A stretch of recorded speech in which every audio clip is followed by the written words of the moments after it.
Hi, good morning, and welcome to what I hope will be a useful tool for some parents out there who are maybe struggling with the Google Classrooms, maybe struggling with the environment that we're dealing with the digital learning and the virtual learning with the COVID situation. So today, real quick, I'm going to go through the Google Classroom, what your students are going to be doing on the Google Classroom or what they are doing on the Google Classroom, as well as some helpful tips for you. First thing I want to talk about real quickly and touch on is email. Do you have an email address? If you don't have an email address, it's extremely important, especially with virtual learning, that you have one. There are many email providers out there: Gmail, Yahoo, AOL, Outlook, Hotmail, iCloud. I've seen Ymail. There are all kinds of different email providers out there that you can use. Many of them you can sign up for right from your cell phone. I know on iPhones you can go to your settings, passwords and accounts, and add a Gmail directly from there, sign up for the whole process. Same thing with most other email providers. It's also very important for you to have a working email this year for our Final Forms.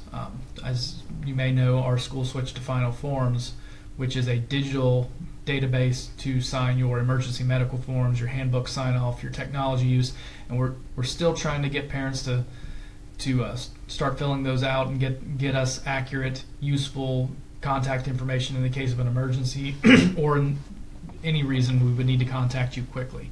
But it's very important that you have a working email this year, especially so we can contact you, and it's directly useful for the Google Classroom as well. So with that being said, let's jump over to the Google Classroom as a student. Okay. So any web browser, and I'm doing this from a computer, but you can do this easily from a cell phone as well. Your students are going to go to classroom.google.com. Okay. If they're already logged in with their Gmail, they won't have to log in, but they may have to log in if they're using a desktop. It's very important that they log in with their school account, not their personal account, because if it's their personal account, they're not going to be able to access anything, but the school account. Once they are logged in, they'll land here on the home page where they should have a box like this for each class. I've only got one here, but let's go ahead and open it up and have a look.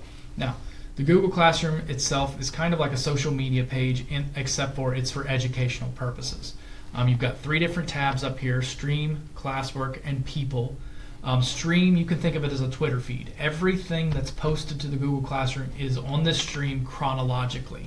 So to find the older stuff, you slide down. To find the newer stuff, you slide up.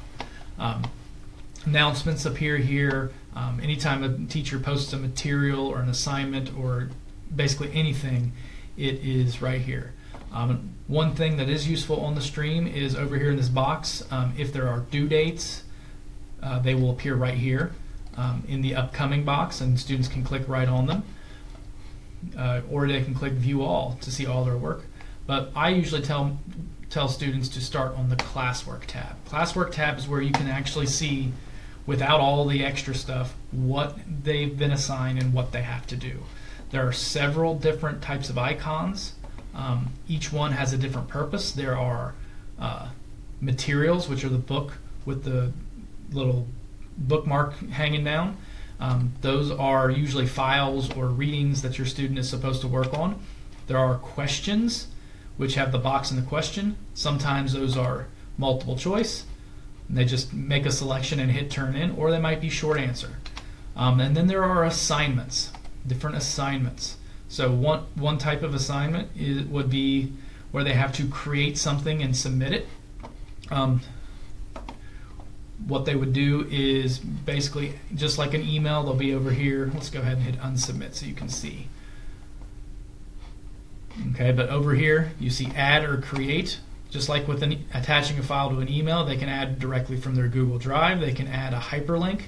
They can add a file from the desktop or from the computer, or they can create something completely new using Google. A doc, which is Microsoft Word, a slide, which is similar to Microsoft PowerPoint, a sheet, which is like Microsoft Excel, and drawings, which is like the old MS Paint. Okay?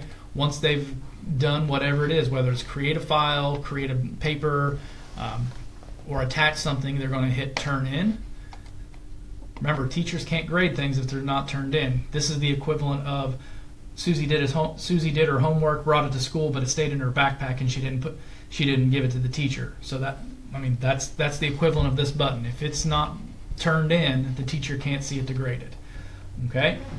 Let's switch back over here, classwork. There might also be exams or quizzes. Teachers have found that the Google Forms application can be used to give short quizzes, or even as a teacher I use them to give my exams. So what students would need to do is click on the link to open. I've already responded to this, but it's not going to let me take the test again, but that's how they would do some of their quizzes and exams if teachers opt to go that direction. A few other useful hints for the Google Classroom is there are links to the Google Calendar. If something has a due date, it appears directly on your student's Google Calendar. There are links directly to the Drive. If you click the 3 lines, those links also appear again. There's your calendar. There's a shortcut to the to-do list, which if you click here, it just gives you a vertical. These are things you still have to do. Some of them have a due date, some of them don't have a due date, and you can even sort by classes. So that's a nice quick shortcut. The last thing I want to talk about is Guardian Summaries. Now, you as a parent aren't going to have access to all this unless you have your student open it up for you. That's just same as it's always been. But if you'd like, you can get weekly reports or even daily reports of things your student needs to turn in, or announcements sent directly to your email. And that's one reason at the beginning of the video I emphasized email. If you would like to receive those alerts, you need to contact your student's teacher and request to be added as a guardian. If you provide that teacher with a working email address, they can add you as a guardian to your student. That way you'll get an email from Google asking, are you the guardian of this child? You click yes, and you'll tell it how often you want to receive updates. And if your child needs a little nudge every day, then you can get daily. If you just want to check in weekly, you can tell it weekly. But it's another useful tool that Google Classroom gives us this year. Hopefully I've been helpful today.